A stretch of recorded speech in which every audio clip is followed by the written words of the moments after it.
right, pack it up, pack it in, let us begin. Coming to you live today from beautiful Tempe, Arizona. It's the last edition of Blaze Game Day for the season. Season coming to an end, but we're all in mid-season form, postseason form at least. AJ Goncalves, Jack Connolly, Jordan Talley. Guys, how you doing? It's almost the end of the semester. We're almost at that finish line, but we've got some ASU sports to talk about, Jack. Yeah, we're doing good going down the stretch. We've got baseball and softball making their Big 12 conference tournament push. Men's and women's basketball recruiting heating up. And oh yeah, we'll talk some spring football while we're at it. I mean, yeah, we're in the midst of spring sports wrapping up. Everything's in the tournament. You got the baseball tournament coming up, softball tournament coming up, and the lacrosse team is currently at their Big 12 tournament. So lots of fun stuff to talk about today. Yeah, we're going to get right into it. We're going to start out with the NFL draft. It just happened. It's on everyone's minds. It's fresh, the hot topic. But it's really hot around here in Tempe, Arizona, just because of the factors of Jordan Tyson, Max Ahanachor representing the Sun Devils well. 2 first-round picks for the Arizona State Sun Devils. Let's start it out with Jordan Tyson. I think we have to, right?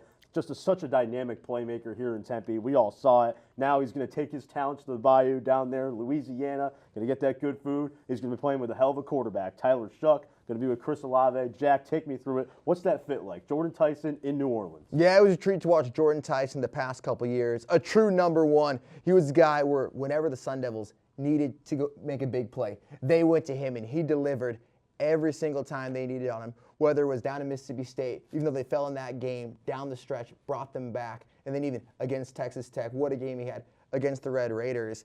There were injury concerns to see where he was going to get picked. Some thought it was super aggressive that New Orleans took him in the top 10. It's a situation where the talent lined up, but for a guy that was injured all 4 years of college, a lot of teams, that's scary to a lot of teams, but pure football talent, that's what teams are salivating over, whether it's the speed, the route running ability, the separation. I think it's a great 1-2 punch for Tyler Shaw to have him paired up with Chris Olave. That can be deadly, especially for the Saints this year.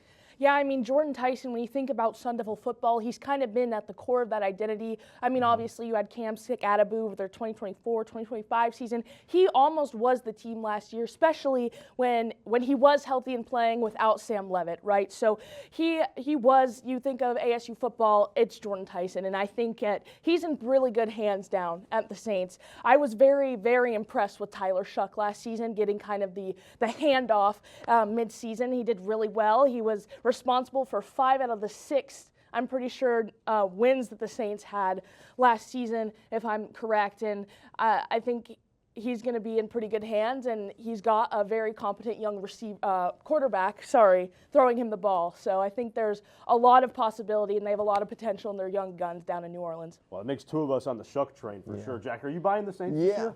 I mean, when you talk about contenders, Super Bowl, no, but they're in the NFC South. I mean, they were 6-11, and they still were 2 games out of the playoff push. So a playoff run is absolutely on the table, but you're looking to get back to 500. But in a division like that, let's not forget, Carolina won it, going 8-9. And once you get into the playoffs, the NFL is one of those leagues where anything can happen with it in the playoffs. But buy it, like I said, Super Bowl, no.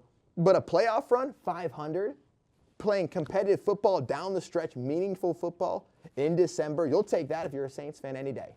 For sure. I totally agree with you. I mean, I kind of looked at the notes and I was like, yeah, the NFC South is kind of one of the, I don't want to say worst division in the NFL, but it's one of those bottom divisions where anyone can take it, right? It's, you can have a losing season make you a playoff berth, right? So I think definitely with this acquisition, they have young talent, Jordan Tyson now joining Tyler Shuck, and I think they have a lot of potential.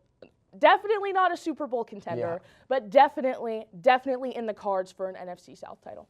You guys love Jordan Tyson. I don't like him. I love him. But the guy I really want to focus on, too, Max Ahanachor, the other first-round pick for the Pittsburgh Steelers. When I think of the Steelers, when I think of AFC North football, I think of ground and pound, running the football. And when I think of Max Ahanachor, I think of exactly that. Just a big people mover, and that's what that guy is. But outside of him, who else caught your guys' eye? I mean, Keith Abney got drafted, Keyshawn Elliott. There was a slew of undrafted free agents. Who else do you guys have your eyes on? Well, I love Keyshawn Elliott. That guy against the run. He may be able to make an impact early on as a rookie. On the pass, he's not a true 3-down linebacker, but that's someone where you can build with. And the way he gets, he's a violent football player. He loves the contact. That's somebody who can make an impact early on. And those are the grit and grinders, guys who are going to stick around. And once they get their chance, they're not going to give it up. Yeah, I was a big fan of that Keyshawn Elliott pick too. I saw him go, and I was like, I'm glad a guy like him is getting that because, you know, he was a great football player for ASU. And I'm also just kind of astounded at all the mini camps and the undrafted free agent. Shimon Mater was also signed to the Steelers, I believe, and there's a lot of Sun Devils in the NFL, and they're going to make their mark, whether that's at mini camp, invites, or signing those entry-level contracts. So this next NFL season is going to be exciting if you're a Sun Devil football fan. And I want to chime in on that. We're at entering year 4 of the Kenny Dillingham era. What a moment just for Sun Devil football. Not even have the 2 guys drafted in the first round for the first time in a quarter century, but have 4 guys selected. Others are going to get mini camp invites. This is where you start to see the substantial changes. We're coming, I think this is the first year where this is going to be a lineup that isn't made up of the magical run in 2024. You guys were on campus here. This is going to be the chance where the culture has been set. The pressure is on this next generation of Sun Devils to keep things rolling. The seeds have been placed. We saw, you look at the impact players. Sam Levitt's no longer here. Jordan Tyson, top 10 pick. Cam Scatterby, the NFL. Max Ionisher. Who is this new core? We're truly entering a new era of Sun Devil football. And I think that also is just like, we'll definitely get to this later when we talk about basketball, but it's just a culture shift here at ASU too. I feel like almost a more winning mentality. Yeah. You're getting all these guys and these women, you know, making impacts in their athletics, in their, you know, in their respective sports. You know, you got top 10 draft picks in the NFL. You're getting new head coaches. Molly Miller's bringing a new voice into the Valley. Kenny Dillingham's done that same thing for football. So it definitely is just a culture shift. And like you said, we are now, you know, seeing that impact of the last 4 years of Kenny Dillingham. Real quick, we talked about it. This Sun Devil team, they're going to lose a lot of players through the NFL draft and through the undrafted free agent process. What are you guys thinking? What are the vibes like heading into next year? Do you maybe have like a little record prediction or things you're watching out for? Well, for the quarterback position, it's looking like it's going to be Cutter Boy, the Kentucky transfer. Kenny Dillingham was wowed by the potential. The job is not his right now, but a guy I'm looking at to bounce back is Kyson Brown.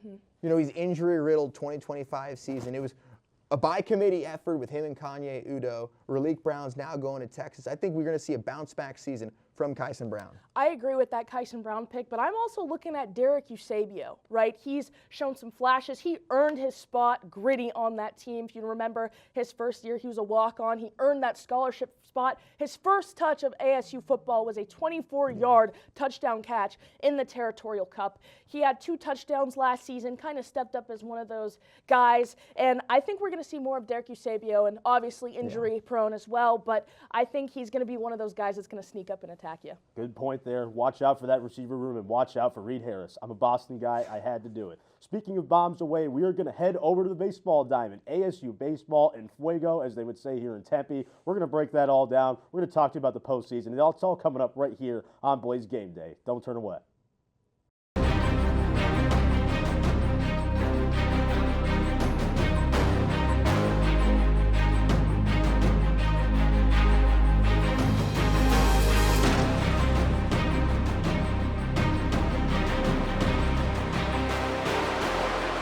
All right, we're back here. It's Blaze Game Day. It's time to shift over from the football field to the baseball diamond. ASU baseball in fuego, on fire. It's all about the bats, and it's really you got to focus in on the pitching too. But let's start out with the bats, the easier topic to talk about between the two.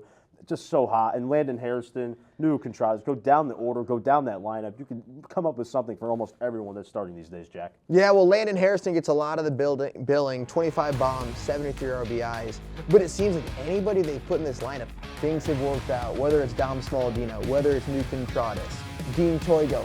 So much of this season, Coach Bloomquist has pushed the right buttons. Yeah, I mean, you don't get a team more offensively hotter than this. You have 12 batters batting over 300. The team average is a 327. Like, that is absolutely insane. And then you have players like Landon Hairston, he's genuinely just in a league of his own. I don't know, the Harry Bonds nickname serves him well, I'll tell you that.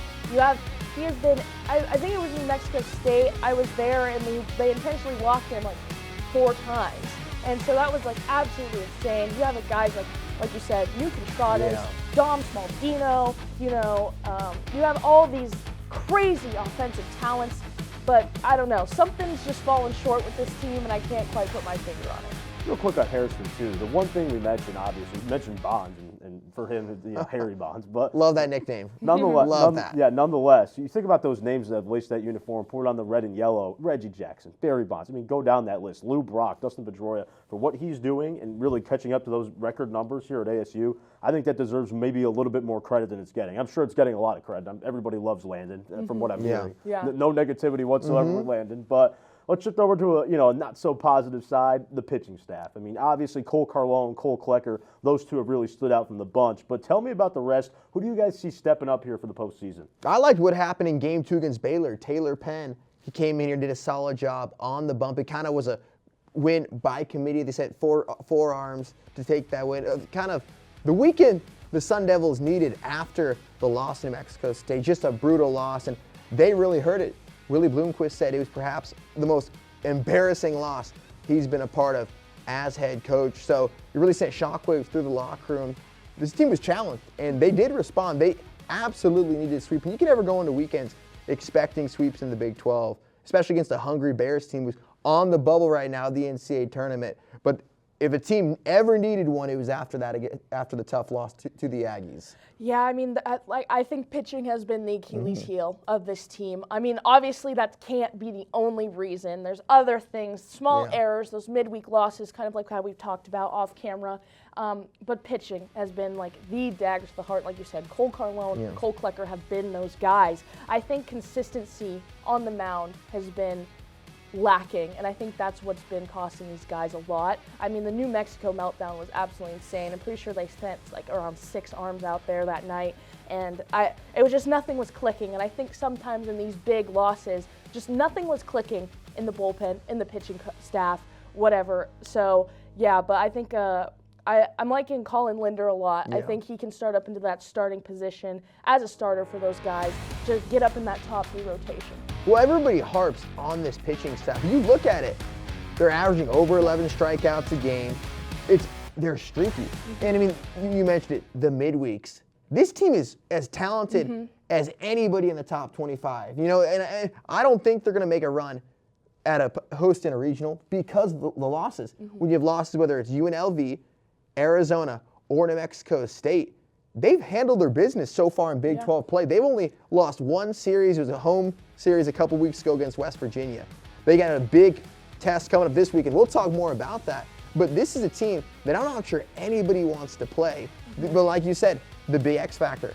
Can this pitching staff hold off? The bats are going to be there. They've been there all season long, but it's that pitching staff that's been shaky for them. And I totally agree with you, Jack. Like you said, they have a talented room. It's a super talented room. They have so many talented arms on the team, and just like you said, it's kind of hard to not blame the pitching when you have such an all-around team, when that one consistently seems to be a slower of momentum, if that makes sense. Yeah. So but I totally agree with you. Cole Carlone's amazing, by the way. I mean, 12 strikeouts his last out. He's phenomenal. So I see what you guys are saying, though. Who's going to step up? I think that's the big question. Who's going to step up into that third starter role? So you get 3 starters with this offense. I mean, I think the sky's the limit. But what do you guys think about Willie Bloomquist? Do you think he's the guy to ultimately push this ASU team over the top and get them to where they want to go this year? I do, and it's like so far with the bats. It's so funny you have a team that just smokes the ball. They pump the ball out of the ballpark. And they're under the tutelage of a coach who did not hit many home runs. This guy was a journeyman. I think he only had 14 home runs as a big leaguer. Great career, solid 14-year big league career. But the way this team mashes the ball, it doesn't exactly match the identity of their head coach. And Willie Bloomquist talked about it. When this team smokes the ball, yeah, it's nice, but a lot of their bombs have been solo shots.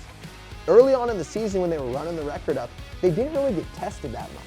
So it's been interesting. You have this generational season by Hairston, but then you're losing games that you shouldn't. And for the Sun Devils, with this staff, if it hasn't been one thing, it's been another. Whether it's been blowing big leads, letting teams stick around, falling behind early. This team, their bats keep them in it. But you get into a postseason series, you can't rely on your bats. I mean, it doesn't matter how many runs you score if you can't stop anybody. Exactly, and I totally agree with you. Like you said, I mean, we've been harping on this the whole time. The talent is immense, but how is such a good team only relying on a couple of key players like Cole Carlone and Landon Hairston when they have such a pretty well-rounded thing? And Willie Bloomquist, I think he's done a great job recruiting, keeping that homegrown talent. You got Cole Carlone, his ties to the Pacific Northwest. He grew up and played in Bremerton, Washington, and is recruiting all these guys from the Washington, Oregon area and finding those talents, and they're coming out to Arizona and they're proving themselves to be good. But I honestly, if I had to make a strict claim, I could not tell you what's holding this team back because their bullpen's great, their bats are hot. Defensively, I think they're a pretty good team as well. I mean, you have Dean Toigo in the outfield making these crazy catches and everything. So yeah, that's my take there. I'll jump in. It's the pitching. It's like you saw it against New Mexico State. They 15 strikeouts. But they gave up 10 free bases. Whether it was walks, whether it was wild pitches, pass balls, those things, they add up. And especially against the team, New Mexico State, their RPI was in the 200s. You cannot afford to lose a game like that, especially when you're chasing a regional. But it happened, and Willie Bloomquist, he let his guys hear about it. But that will be the big thing. And listening to this team talk to the media, a common theme that keeps coming to, they're gelling at the same time, they're peaking at the right time, which is exactly what you want to hear. But this weekend against UCF will tell us a lot about this team and what they can do come playoff time. Well, it's going to be an exciting time ahead for ASU baseball. Willie Bloomquist and the bunch will get right back at it. But coming up next, we are sticking on the diamond. We're heading over to softball. We got a lot to talk about with Megan Bartlett's team as well. It's all coming up. It's on the way right here on Blaze Game Day. Third year in a row that Ethan's gotten me the same set of pencils. I really don't even know what he's thinking. Maybe he thinks I collect them or something. Well, he's gotten me a notebook for 2 years. I take my notes on my computer. Well, you did tell him you like the movie The Notebook. That's a little out of context, don't you think? Parker, you okay? Yeah, I'm fine. Oh, hey, what time is it? It's 9:24. Oh, that's not too bad. It's 4 hours. I usually sleep better on the weekends anyways. The weekends? Parker, it's Thursday. Oh, shoot. Sorry, I'm late, you guys. Oh. Is he gonna be okay? I think so. We probably should have asked him what month it was, though. Last time I caught him Christmas shopping, and it was February.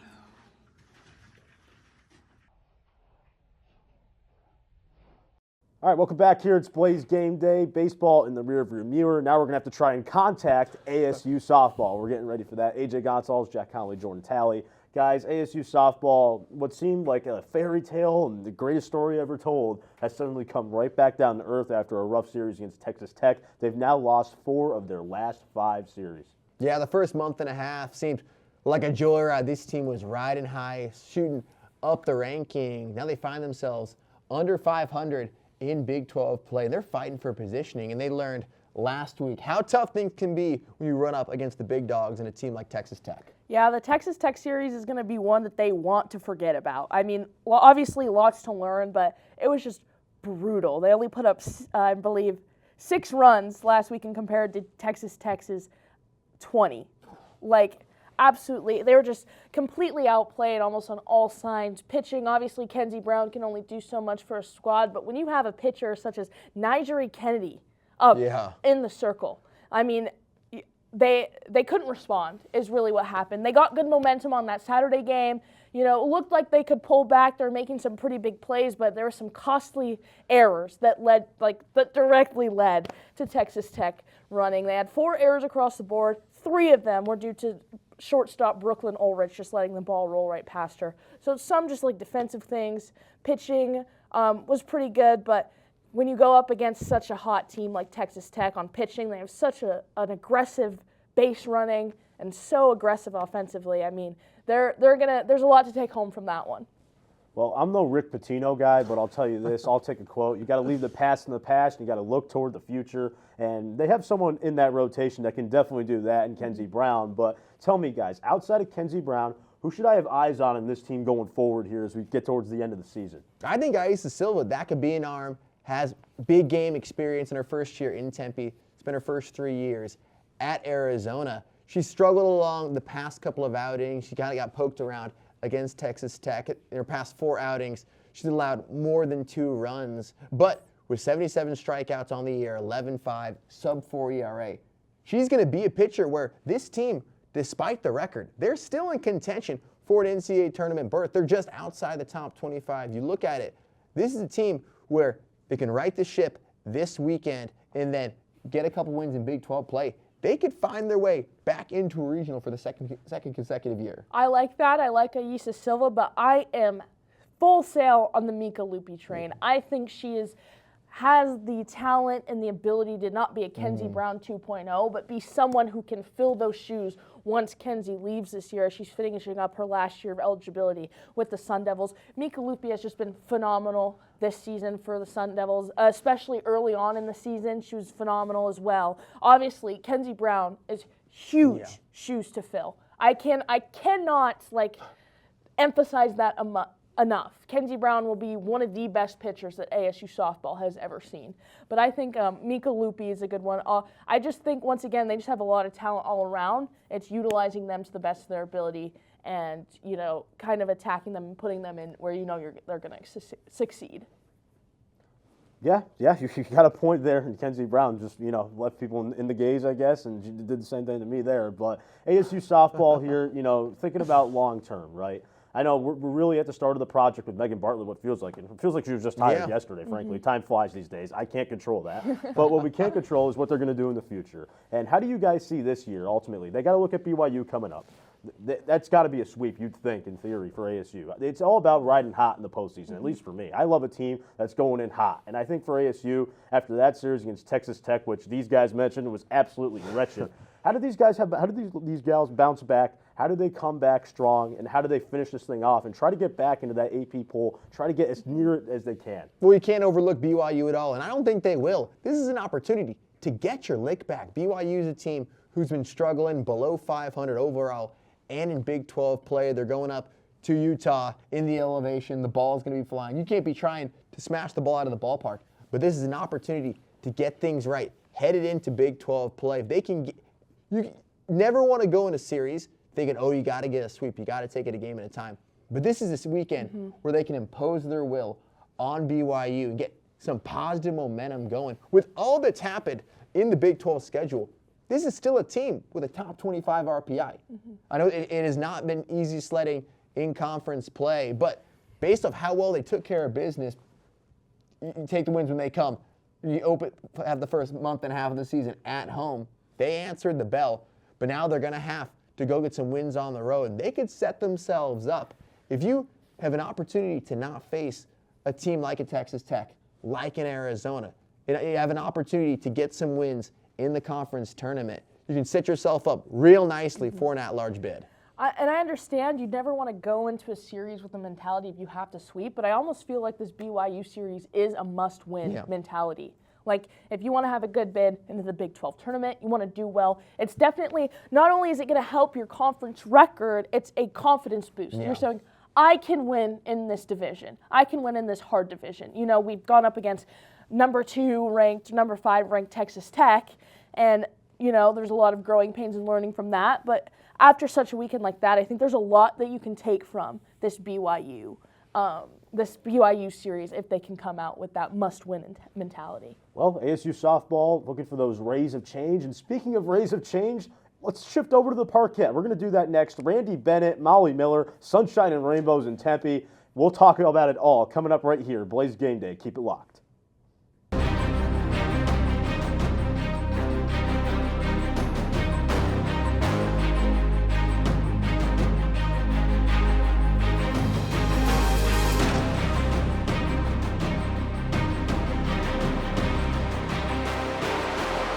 All right, welcome back here. It's Blaze Game Day. It's time to shift over from the diamond and head over to the parquet.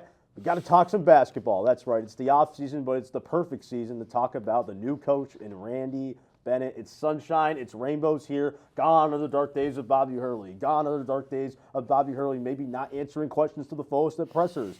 Gone is all that. And Randy Bennett's here. Maybe he is the savior. I don't know. But I turn to you, Jack. It's going to be a brand new team. In NIL, you can say that about almost every team in college, so I'm not really giving you much there on the bone. But nonetheless, you look at this new team, Arizona State. Randy Bennett on top now is the new head coach, the man on top of the mountain, so to speak. What do you think? What are realistic expectations for this team? What are you watching for in this portal? Well, I think realistic expectations, you want to see tangible progress, go for 20 wins. This team, the fact that the Sun Devils finished 500 last year, and they shattered expectations. I mean, let's face it, Bobby Hurley, I know, AJ, we've done this show together, we've done other content. You didn't hold back on how you feel about him. Oh, I buried him. I got him good. You let him know. But it's for a guy, he made the best of what he had. It was a group of underdogs and guys with chips on their shoulders fighting for their last chance. And for a team that was picked 16th, you finished 10th. It's easy to forget. This team started hot.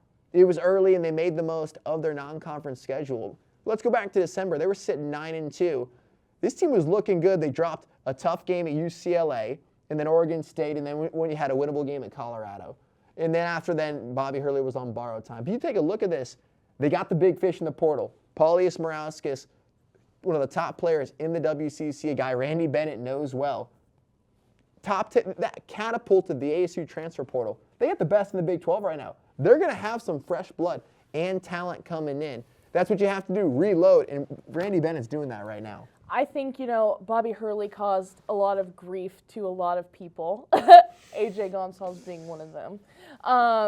But I think a fresh face, a fresh voice is going to do wonders for this team. Yeah. And especially, like you said, with NIL and the transfer portal these days, new players is nothing new. Yeah. Building a new team is nothing new. But I think it's going to turn out being a good thing, especially under a new head coach. You get not only a fresh voice on the leadership side, but you get fresh voices and fresh faces from the athletes that you're coaching.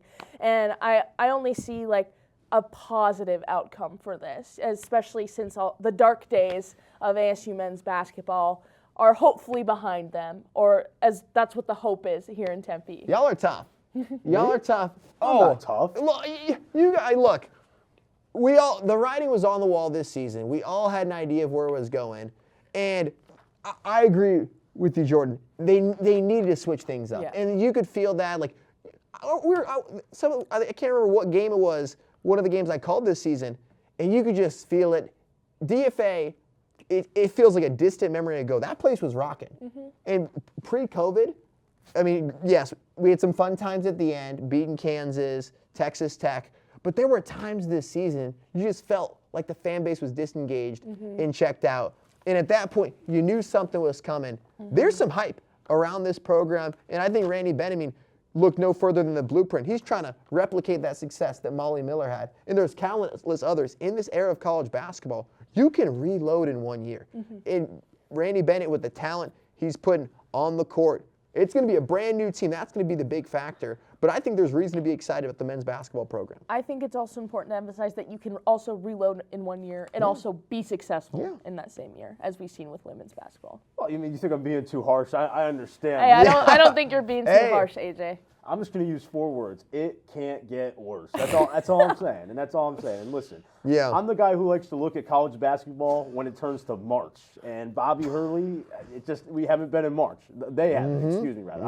I have no association with the team whatsoever. Clearly, I won't be anywhere near Bobby Hurley, I guess. I root for the guy, started guard you here, great guy, but come on. They got to be playing in March. Yeah. They got to be playing in March. Let's just call a spade here. March, it has to be here. Expanded NCAA tournament. You got to get into March at some point. That would be my realistic expectations for them. But speaking of getting into March, Molly Miller got ASU basketball technically into March. We'll count it. Yeah, of course. Oh, yeah, we'll count them. A first 4, that 100% counts. You were playing meaningful basketball in March. Jordan, tell me through it. They had a great season last year, and I think they're going to continue that success this year. What do you think? Great season. I'm just so impressed with what Molly Miller was able to do coming over from the other side of the valley into ASU, changing the program around, changing the culture around. Natasha Adair was a different voice, and then you get Molly Miller in, and she plays winning basketball, and we saw that this season. She got them into the first four of the NCAA tournament, which I'm pretty sure the women's basketball, their last NCAA tournament appearance was 2019, right? That's pushing 6 years ago, or it is 6 years ago, or 7 years ago. I don't know what year it is, but I mean, I'm just so impressed with Molly Miller and what she was able to do in her squad and just revamp the culture around women's basketball to the point that people want to come and play at Arizona State University because of Molly Miller and what she is building. And it's only up from here. I mean, I don't see how it can go down under Molly, I mean, at least for the near future, and of how much, just passion she's brought to the Valley, passion she's brought to ASU, not only for women's basketball, but other women's sports at Arizona State. She's out supporting everyone. She was at softball this weekend. She's been at lacrosse. I mean, I'm just all hype on the Molly Miller hype train. Jack, are you on that train too? Yeah, I'm a hype about it. And something that she did, she instilled veteran leadership. They're losing 3 valuable starters, Marley Washnitz, last tier POA, and Gabrielli. Gabrielli recently named All-American. But those are players, and Molly Miller said it in a sobering press conference after, those three, that core, those graduating seniors are going to be the reason they raise banners. Very ambitious, and you got to take the next step, get that first win. But to break in, to have a chance, I mean, they had Virginia on the ropes, 1 possession game towards the end, and they're already loaded up. They signed former 5-star Ruby Whitehorn, the transfer from Tennessee. Jordan Jones averaging nearly 20 points a game at Denver. She's reloaded. She's putting together a nice class. But we kind of talked about it with men's basketball. So much turnover. Doesn't matter if you're changing a coach. You always need to see that the preseason is so important to seeing how personalities mesh. But you see it, Molly Miller, like Marley Washington said, she recruits players who think like her. Culture-minded players, Banerjee, players who are going to go out for each other. And I'm confident. I love the confidence from Jordan. I'm in wait-and-see mode, but you can't help but feel confident about the trajectory that this program's going. Does it with the players and the coaching staff. Stephanie Nichols is also an incredible assistant coach, too, coming over from Louisville. She's been here, and it's clear to see why that program's where it's at right now. But coming up next, we're going to try something for the first time in history. Why don't we try something? To close out the season of Blaze Game Day, why don't we all give thoughts on different sports? I think it'll make sense. It's going to be rapid fire. It's going to be wild. Stay tuned. Best is yet to come. But it's the 3rd year in a row that Ethan's gotten me the same set of pencils. I really don't even know, what he's thinking. Maybe he thinks I collect them or something. Well, he's gotten me a notebook for 2 years. I take my notes on my computer. Well, you did tell him you like the movie The Notebook. That's a little out of context, don't you think? Parker, you okay? Yeah. I'm fine. Oh, hey, what time is it? It's 9:24. Oh, that's not too bad. It's 4 hours. I usually sleep better on the weekends anyways. The weekends? Parker, it's Thursday. Oh, shoot.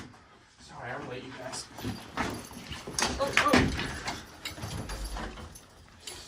Is he gonna be okay? I think so.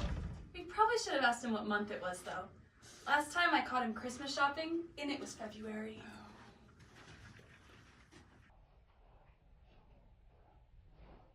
All right, welcome back here. We are back for Blaze Game Day. AJ Goncalves, Jack Connolly, Jordan Talley. We're going to try something for the first time in Blaze Game Day history. We're all going to do our little own thing, but we're going to chime in when we feel like it. So this will be interesting. It should be wild, too. I guess I'll start it because I think it's a good segment in theory. But ASU We'll hockey, see, though. Yeah, it could end up bad.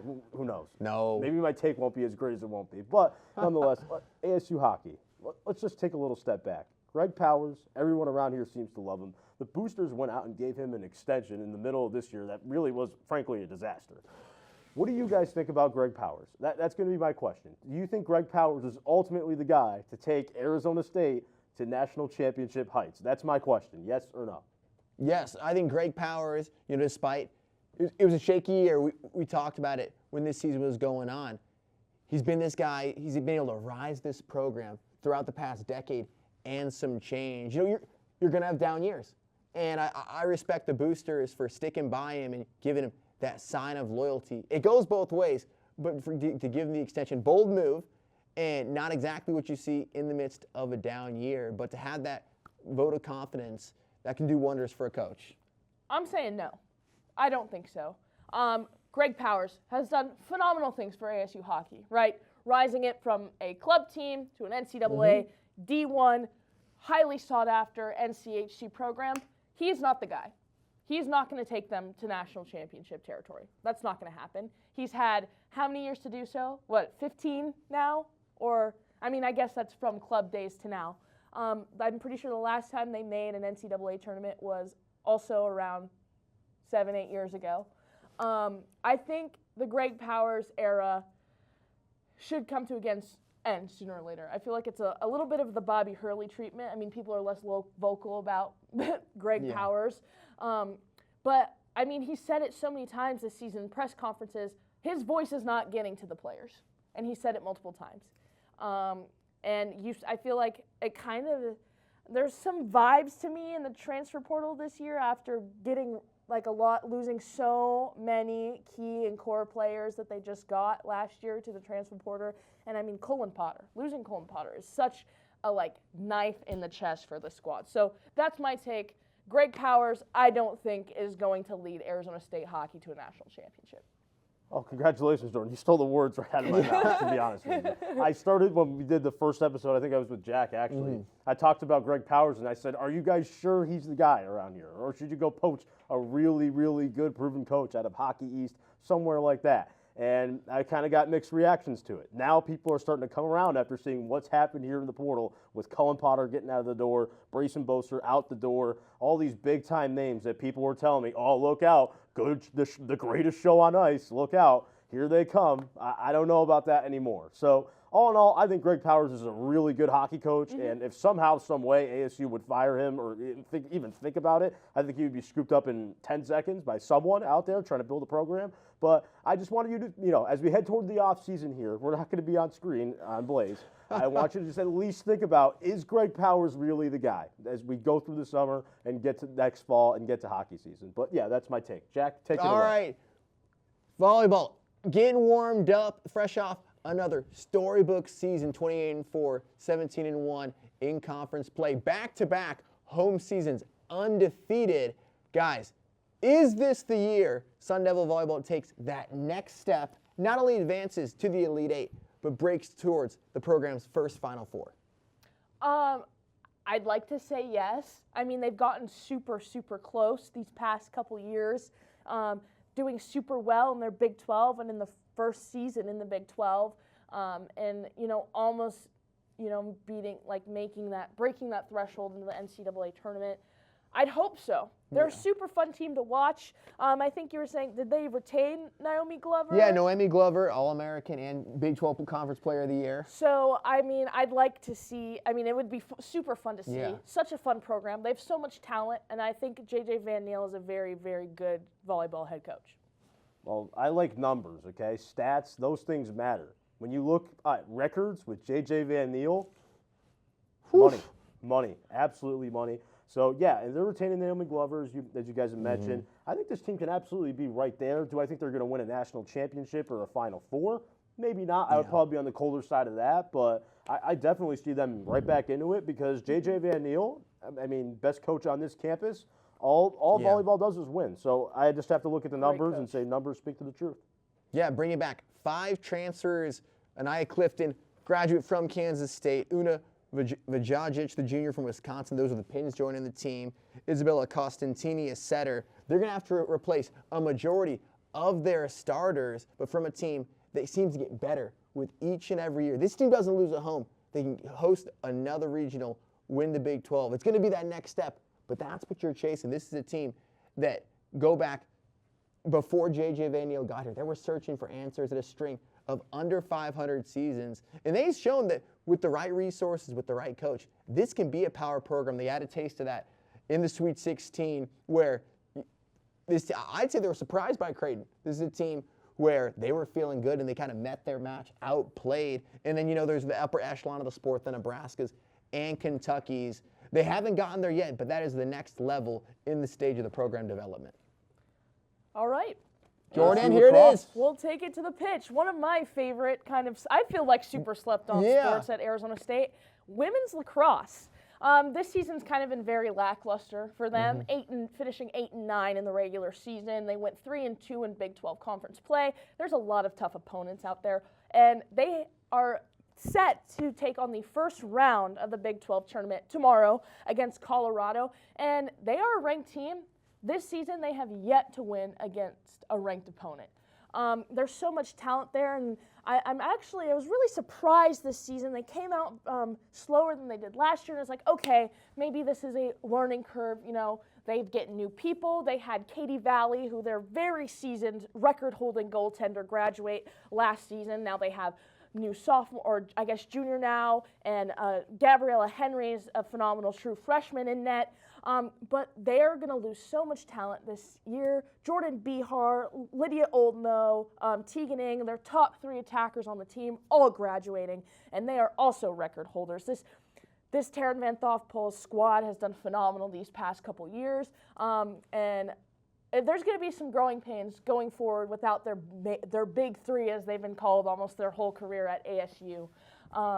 But yeah, the Lax team, so much fun to watch, but I think there's going to be some growing pains next season, and I have a feeling that they are going to be disappointed with how their season's going to end, and I have a feeling that's going to be tomorrow. Jordan, hold on.